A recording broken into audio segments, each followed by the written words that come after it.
My phone vibrated on the polished surface of my desk. My father's name, Robert, lit up the screen. I answered, expecting logistics about the party. His voice was formal, cold. Maya, your sister Chloe is having her engagement party. As you know? Yes. I was just checking flight times. He cut me off. Her fiancé, Liam, is someone important. From a family with standing. A deliberate pause. One I knew all too well. The one that always came before the wound. And your job? All that. Drawing you do? It's just not comfortable for us to explain. It's best if you don't come. Maya. It would be embarrassing for everyone. The call disconnected. Have you ever been made to feel small by your own family? Even when you knew you deserved so much more. Let me know your story in the comments. I didn't cry. I didn't ask why. I just stood there, looking out my office window. The Chicago skyline glittered back at me. A city of steel and light that I helped design. Embarrassing. His voice echoed in my head. I looked at my name etched on the glass door, Maya Vaughn. Partner, my phone lit up again. Not a call. A banking notification. Your automatic payment of $2,150 to Evanston Mutual has been processed. Just like it had been processed every month for the last 24 months, I sat down. I opened the banking app. Me fingers steady. There it was, a relentless stream of transactions. My name next to their mortgage. I did the math in my head. $51,600. $51,600 to protect the honor of a family that was embarrassed by me. I navigated to the automatic payment screen. There it was, Evanston Mutual Mortgage. Next, payment scheduled. I stared at the cancel button. This anger wasn't hot. It wasn't loud. It was clinical. It was the cold, quiet click of a switch. I pressed the button. A confirmation screen appeared.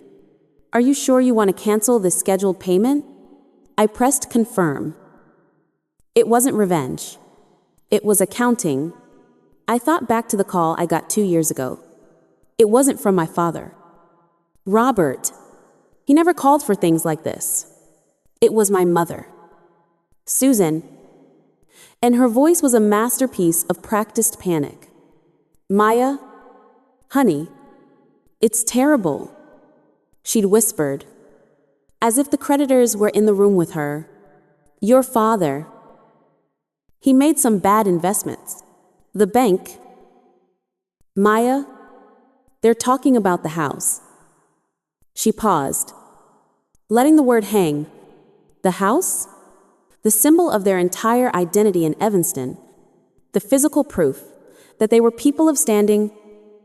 I don't know what to do, she cried, her voice breaking perfectly. The embarrassment, it would destroy your father. It would destroy our family's honor. Our family's honor. Not we're going to be homeless, but we're going to be embarrassed. And I, the good daughter, the reliable one, the one who just draws, had just been made a partner at one of the top firms in the country. How much is it, I had asked? Already opening my laptop. It's just the mortgage. Honey, just to get us through this rough patch. $2,150 a month. It would mean everything. You'd be saving us. A rough patch. Temporary. I looked back at the payment canceled confirmation on my phone screen. I realized temporary had just become a subscription. And saving them had become an expectation. For 31 years, I had been the silent investor in their version of a perfect family. And today, my investment had been called a liability. The subscription was over. To understand what happened next, you have to understand the map of my family. In our home, there were always two roles. My sister, Chloe, was the golden child. She was beautiful. She worked in public relations. And she perfectly reflected the image of effortless success my parents craved. She was the trophy they polished and displayed. And I was the scapegoat, the quiet one, the reliable one, the one who just drew for a living. I didn't have a name for it for almost 30 years. But in my late 20s, I found it in a psychology book. In some family systems, especially ones built on a fragile sense of image, parents assign roles. One child, the golden child, is chosen to carry all of their hopes and expectations. That was Chloe. But another child has to be chosen to carry all of their burdens, their failures, their shame, and, as I'd learned, their financial responsibilities. That was me. It's a system that works perfectly. As long as everyone plays their part, Chloe's job was to look good. My job was to pay the bills. But a few days after my father's call, I had quit. And the system was beginning to short-circuit. A full week went by. I immersed myself in the new $100 million city tower project. My firm was leading. I was reviewing structural blueprints when my phone lit up on the desk. A text from my mother. Susan, Maya, the internet bill is past due. Can you handle it? Not? Are you okay? Not. Your father told me what he said. Not even. Are you coming to the party? Just a simple, cold command. Can you handle it? I stared at the message. For the first time, I didn't feel a sting of guilt. I just felt analyzed. This wasn't a request. It was an invoice. I put my phone face down on the blueprints. My silence was the only answer I had. 2 days later, the real panic began. Another text. This time, from Robert, my father. The message was in all caps. Evanston Mutual called. The mortgage payment was missed. I told them it was a bank error.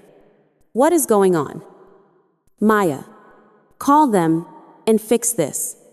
Immediately, I read the words, fix this, handle it. There was no question, no concern for why. After 24 consecutive months, the payment had suddenly stopped. They didn't care about the reason. They only cared about the result. They weren't shocked that I was hurt. They were just shocked that their silent, reliable utility had suddenly been shut off. I didn't reply. I didn't block them. I simply silenced the conversation thread. I turned back to the blueprints for the $100 million tower. The lines were clean, precise, and logical. Everything made sense. Everything had a function. Unlike the role I had just resigned from, the night of the engagement party arrived. I wasn't there. I was in my apartment, high above Chicago, reviewing the lighting schematics for the new tower. I had silenced my phone, but a video call bypassed the Do Not Disturb setting. It was my Aunt Catherine. This was unusual. Aunt Catherine was the family realtor, the one who always knew the real financial temperature of the Evanston house. I answered. Her face appeared, flushed and stressed. In the background, I could see the party. I could hear music, the clinking of glasses, and loud, forced laughter. The contrast to my silent apartment was deafening. Maya, she said, her voice a tense whisper. Moving into a pantry. Maya, what did you do, Robert? The bank called him again. He said you stopped the mortgage payment. Is that true? I kept my voice perfectly level. Hello, Aunt Catherine. Yes, that's true. May God. Maya, do you know what that means? There are 2 payments behind now. The bank is talking about a final notice. He told me not to come. I said, my voice as calm as the air in my apartment. He said I was an embarrassment to the family, that my job was just drawing, and that I'd make Liam's important family uncomfortable. Aunt Catherine's face went pale. She knew my position at the firm. She was the only one who did. It didn't. Oh, Robert. But before she could say another word, the phone was ripped from her hand. My mother's face filled the screen, her eyes wide with fury. You? How could you? She shrieked. And the party noise vanished as she'd clearly hit the mute button on her end by accident. Then fumbled. And the sound blasted back in. You are trying to ruin your sister's perfect night after everything we've done for you? My father's voice boomed from behind her. Is that her? Is that Maya? Tell her I'm disgusted. Tell her she's no daughter of mine. Getting petty over a few dollars. You're making us a laughingstock, Susan screamed, her face getting closer to the camera. We are ashamed of you. Then, the frame shifted violently. My sister, Chloe, pushed them both aside. She was glowing in a white dress, her makeup perfect, her eyes filled with a beautiful, theatrical rage. You're just jealous, she hissed. You've always been jealous. You can't stand that I'm happy, that I'm marrying a man like Liam. You just had to find a way to make it all about you. You're pathetic. I watched this performance. The 3 of them, framed in the little screen, their faces twisted in accusation. I felt nothing. Not anger, not sadness, just clarity. This wasn't a family. It was a balance sheet. And I had just closed the account.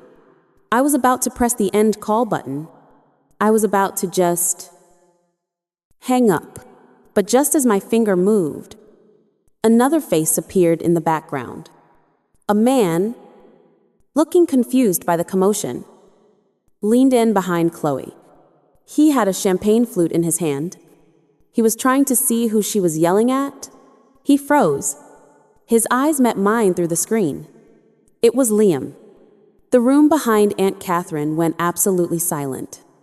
The music, the laughter, it all just stopped.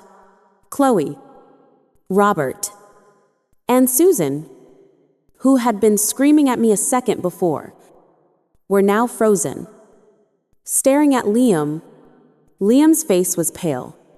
He was an architect at my firm, a junior one, talented, but new. He looked from my face on the screen to Chloe, and back again. Ms. Vaughn, he said, his voice cracking with confusion.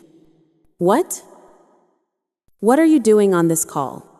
Chloe's smile was plastered on, but her eyes were terrified. Liam, honey, this is just my sister. Maya, the one I told you about. The office assistant. Liam blinked. He looked genuinely baffled. Assistant, what are you talking about? Chloe, this is Maya Vaughn. She's a senior partner at the firm. My father, Robert, took a step forward. What? A partner, don't be ridiculous. She just draws. Liam shook his head, looking at my father as if he'd lost his mind. Sir, with all due respect, Ms. Vaughn is one of the lead architects. She's my boss. She's running the new $100 million tower project for the city. I work for her. The silence that followed was heavier than anything I've ever felt. I watched my mother's hand go to her throat. I saw my father's face drain of all color. And Chloe looked like she had been slapped. The important man from the important family was an employee of the embarrassing sister. The entire lie, the foundation of their precious honor, had just been vaporized. In front of everyone, I was about to speak, to say something, but I didn't have to. Through the phone's microphone, I heard a new sound, not from the party, but from their front door, a loud, sharp, official knock. Knock, knock, knock. The music was so low now. Everyone heard it. Robert Vaughn, a new voice, called out. Deep and impersonal. I saw a man in a dark suit step into the edge of the frame, holding a bright red envelope. The guests parted around him. "Who are you?" my father stammered, his eyes still wide with the shock from Liam. "Sir, are you Robert Vaughn of this address?" the man said. Not unkindly, but with absolute finality. "Yes." "What is this?" The man held out the red envelope. "Sir, you have been served. This is a final notice of foreclosure from Evanston Mutual. The bank is seizing the property. You have 48 hours to vacate the premises." I watched as my father's hand trembled. Unable to take the envelope, the man just dropped it at his feet. It landed on the pristine white floor of their foyer. A guest gasped. The music stopped completely. Chloe looked at the envelope, then at Liam, then at me on the screen. Her entire world had just ceased to exist. Aunt Catherine, her face a mask of absolute horror, finally fumbled with the phone. The call ended. I was left staring at my own reflection in the dark screen of my phone. I didn't feel joy. I didn't feel anger. I just felt balanced. The account was settled. I slept for the first time in what felt like a decade. I slept without the familiar dull ache of being invisible. I woke up to the calm gray light of a Chicago morning. I checked my email, just as I did every day. Tucked between a zoning update and a vendor contract was a name I recognized. Liam. The subject line just said, "I am sorry." I opened it. He wrote that he had left the party immediately, that he had spent the night in a hotel. He said, "Chloe told me her sister was an office assistant at a small firm. She said you were artistic and sensitive. She never mentioned your name. The moment I saw you on that screen, I understood everything." He went on, "The lie about your job? It wasn't just a lie. Ms. Vaughn, it was a strategy. I can't build a life on that." He ended it by saying he was resigning from the firm, effective immediately. To avoid any further embarrassment to me, I took a sip of my coffee. I typed a brief, clinical reply. "Liam, your professional life is your own decision. Your resignation is not accepted. We value your work on the tower project. Do not let my family's dysfunction interfere with your career. We can discuss it Monday." I hit send. Before I could even put the phone down, it buzzed again. A text from Chloe. "Maya. I'm so sorry. Okay, I'm sorry. I didn't know he'd react like that. He won't answer my calls. You're his boss. You can just tell him to come back. Please. Maya. Just this once. Tell him it was a misunderstanding. Tell him to come back to me." I read the message, then I read it again. She still didn't get it. After everything, after the house, the job, the public humiliation, she still believed I was just a tool she could use. A function, an assistant she could order to fix this. Me fingers moved. I didn't type with anger. I typed with precision. He didn't leave because of what I said. "Chloe," He left because of what you did. He left because of the lie you told. That is a transaction between you and him. I am not a part of it. I sent it. Her name popped up again instantly. But you? I didn't read the rest. I just pressed my thumb to the screen, selected her name, and hit delete conversation. It was a simple, clean action. An archive being cleared. I was getting dressed for a site visit when my apartment buzzer rang. It was a sharp, insistent sound. I looked at the security panel, standing in the lobby, looking exhausted, out of place, and furious. Were my parents, Robert and Susan. They had made the drive from Evanston. The final confrontation had arrived at my door. I opened the door. They walked past me into my living room, looking small and out of place beneath the floor-to-ceiling windows. My mother, Susan, spoke first, her voice a rehearsed tremble. Maya, we're so sorry. We were wrong. We've lost everything. Robert said, his voice flat. The house is gone. The bank. And Chloe. She's destroyed. Liam won't even speak to her. I waited. My mother forced a smile. We heard about your project. Maya, the $100 million tower. We are so proud of you. I just nodded. Family helps family, my father said, his old tone returning. We raised you. A part of everything you have is because of us. Right. Then the real reason, my mother leaned in. We just need a little help. A new apartment. Just maybe $5,000 a month? I looked at the two people who had called me an embarrassment, and I finally understood. This wasn't an apology. It was a negotiation. They were apologizing, not because they were wrong, but because they needed to restore their access to my bank account. This was a business proposal. So, I treated it like one. What about Chloe? I asked. How much will she be contributing? My mother stammered. Chloe, she's heartbroken. She can't. The same excuses. I said, all right, I'll make you an offer. 2 options.